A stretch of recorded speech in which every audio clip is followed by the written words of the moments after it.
what was kind of maybe your feeling as you walked off the floor after what happened in Starkville to be able to see your team perform the way tonight they did? I thought his offensive execution at its best. We really thought they'd play us man to start, but they played us zone, and we shared the ball.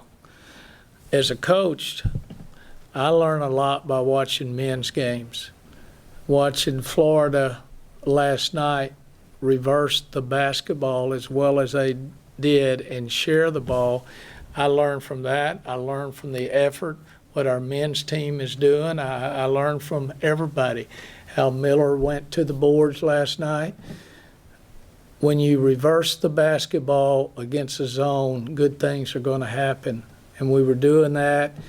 And we've got good three-point shooters. As you notice, when they went man in the second half, instead of trying to prove it, we just were very selective because we felt like we could hurt them in different ways. We did. As long as we didn't turn the ball over, we were running our offense fairly well. But when you turn it over during practice, it's hard to not turn it over during games as well. And this was a win that we desperately needed. We had 5 kids in double figures, and I thought we just did a great job reversing the ball against the zone. And Love, their freshman, we did a good job in the second half after I think she went for 14 or so in the first half, but we did a good job in the second half on her defensively. What was it like for you to see Kennedy back out there and be able to play in the minutes that she was able to play tonight? I think she played within the flow of the offense very well. She shared the ball. She hit her mid-range game instead of constantly attacking the basket and putting that ankle at risk. I think she was smart enough to know, let's play the mid-range game and let's try to get the ball into Sierra enough. And Sierra got Fazola in foul trouble. We were having trouble guarding against the 6-footer down there. But she's going to do better. She's got 6'5" to go against Tennessee. So, but we're going to keep feeding that ball inside to Sierra, and Indy's just been solid all year. But wasn't it great to see Wilson start off like she did? A kid from everything that she's been through, to see her shoot it so effortlessly, and that was just a beautiful thing to see. The kids just enjoyed playing with each other. How about you three back there? You got anything? That was my question. All right, Mr. So Cessna. the turnovers have been a problem in practice? I mean, Yes. It wasn't 21 of those, and that kind of got you out of your rhythm there in the second half. I think turnovers are a problem. Turnovers were a problem in shoot-around, okay? You got to value every possession like we valued our zone offense, and you've got to value every possession if you expect to get to where we want to get at the end of the season. But we'll do better, and shot selection was pretty good just about the whole night. When did you know Carter was going to play tonight, and did she play the 20 minutes? Is that kind of what you guys targeted, or just see how the game went? And that's just going to see how the game went. We knew yesterday at practice why work her into the defensive scheme if we felt like, but she worked out Monday. She did her treatment on Tuesday, and Wednesday she worked out. But then when you're dealing with a gimpy ankle, all it takes is landing wrong, just like Kayla Wells went down on hers. But we'll take it. It was a step forward. I think the minutes that she played, her shot selection was very good, and she was active on the defensive end as well. Gary, how big is this tonight as you now have to move forward and go on the road for a really big game against a ranked Tennessee?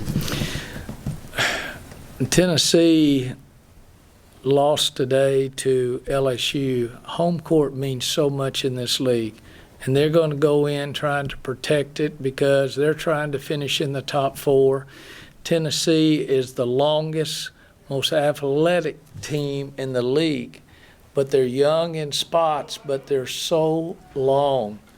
And what we're going to have to do, whether we're going to see the zone or the man, we're going to have to rebound a whole lot better than we did today. Tennessee's strength is rebounding the basketball since about 1977 when I started following them, and it has never changed. So we're going to have to rebound by committee when we see Tennessee on Sunday. So I know you've mentioned that in practice y'all are working on executing every single drill. Every drill matters, and on the court it's every play that matters, and you're working on executing that. What do you feel like this team is executing the most on the court right now? What y'all are working We like each other, okay? You've got to have that on the basketball court. The kids have got to like each other, and they'll share the ball. And this team has done this all year. There's probably 2/3 of our games we probably have had 4 in double figures. We don't need somebody to go 38, 40 points a game because we balance it. We get the other team into foul trouble, which we got them into foul trouble. Whether Sierra was scoring or not, she was drawing fouls. And then it adds up. So when my guards get fouled on the floor, they're going to the line, and we're pretty good there. But our kids like each other. This was a Valentine's present to themselves. I'm happy for Coach Starkey on the breast cancer. I just wish more students would come to our ball games, to be honest, but not just to our games, but to the men's games as well. We got 64,000 of you, okay? 64,000, okay? All we want, what if we got 10%, okay? Unbelievable. That's in every sport. We love our student body, and the student body is all about our core and our value. We don't need to be giving scholarships away for please come to our game. The cause of breast cancer awareness is pretty doggone special. And I hope those kids look themselves in the eyes and realize they could have helped today too, to make those. When we went out the tunnel at halftime, and all the breast cancer survivors are high-fiving our kids all the way through that. You don't know how special that means. And the last one was Coach Starkey's wife right there, who's a breast cancer survivor. And we talk about the big event and all of that thing. Tonight was a big event. Tonight was a big event, and we just need a little bit of help. This team, last I looked, was still in the top 25.